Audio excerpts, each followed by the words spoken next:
N. It comes before R and ridiculously close to M. It stands for Namyang and Nürburgring, and for surprising, because it's the car you never expected Hyundai to make.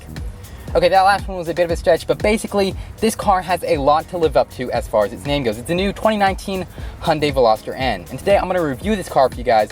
We're going to rock around the exterior and interior, talk about the performance options, the specs, and everything you need to know about the new N division. So let's get right into the review. Under the hood of the Veloster N and beneath all that black plastic, you can't really see the engine, but I do promise it's there. It's a 2-liter turbocharged 4-cylinder engine. It pumps out around 250 horsepower and 260 pound-feet of torque. But if you opt for the performance package on this car, that horsepower is going to get bumped from 250 to 275, which puts it right around in the same range as other hot hatches in this price segment. And that engine is paired with a 6-speed manual transmission and is connected to an active exhaust system. And speaking of the exhaust system, it sounds pretty decent in the back of the car, but jump into the interior and you'll find that it's piped in through the speakers, and you can adjust the sound via the car's drive modes, which is a little bit interesting. It's a common trend in newer cars, and honestly, in a car like this, I think it works fine.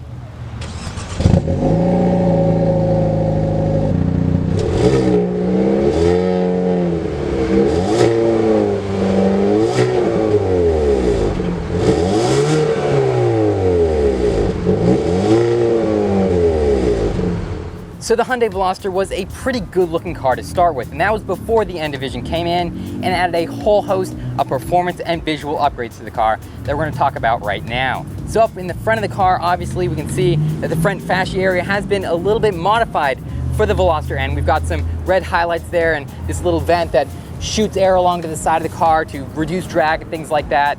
What I really like about the front of the Veloster is that it's super aggressive and intimidating. So you've got that huge front grille opening there to send air to that intercooler.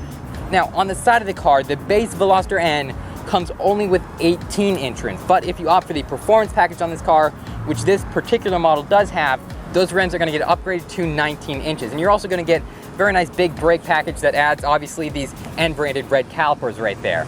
On the side of the car, something I really want to draw your attention to though are the number of doors, because on this side of the car, you'll notice there's only one door, the driver's door, but you move along to the passenger side and you've got 2 doors. And this is a very interesting feature that Hyundai added to try and make the car more practical and more sporty at the same time. And it was kind of 2 conflicting goals, came out a bit of an oxymoron, and it doesn't look very good or practical in my opinion. So the idea was that with 1 door on this side, it would look like a coupe and look sporty, but with 2 doors on the passenger side, it would be more practical, something you could drive every day.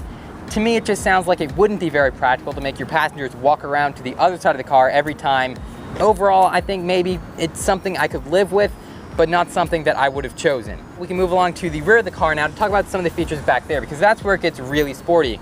There's 2 huge exhaust tips back there sending out that fantastic 4-cylinder rumble, also a huge diffuser. And then finally, the last feature I want to touch on in the back of the car is this big spoiler. So for the Veloster N, the spoiler is a little bit bigger. It's been extended a little bit to give it a sportier look and a little bit more downforce, but what I don't like about it are these little end caps they've added that are fake, kind of vinyl, plasticky carbon fiber, and it really doesn't match anything on the car because nothing else on the car, even in the interior, there's no carbon fiber at all.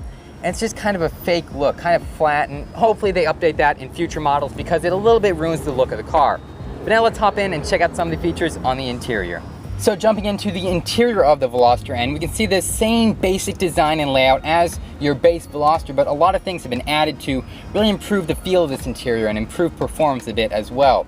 So starting off with this manual transmission, since this is the N division car, you're only going to get this manual transmission, but it's got pretty short throws, feels very satisfying to row through, and it's placed pretty well in relation to the seating position and all that. And speaking of the seats, you don't get bucket seats with this car, which is a little bit disappointing with the price tag of around $30,000.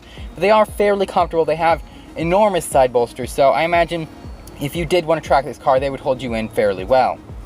And as far as technology and things like that go, obviously this isn't going to be on par with an M division car from BMW, but it's also a lot lower price. So you get pretty decent stuff. So you've got an 8-inch digital touchscreen here on the dashboard with standard Apple Carplay and Android Auto. And then on this analog gauge cluster, you do have a very small screen in the middle. Overall, it's a pretty well laid out interior. I definitely like the way they have this dashboard design. It looks very high quality. I love this leather here on the steering wheel. Feels very comfortable to hold. Got a fair amount of leg room, fair amount of headroom, so overall, this interior gets a pass from me. And finally, jumping into the rear seats of the Veloster N, there's not really a ton to talk about back here, but I basically wanted to show you guys what it's like for a normal sized passenger to be seated back here. This is where my seat was adjusted before, so I haven't moved it all the way forward or anything. So this is the amount of legroom you're gonna get, around 6'2", 6'3", so that's pretty decent legroom. Unfortunately, the issue back here is gonna be headroom. You can see it's not terrible, but it's also not that great. And with the one door on that side and no door on this side, did have to do a little bit of maneuvering to get into the driver's side seat here. So it was a bit of a pain, but altogether not something I couldn't live with.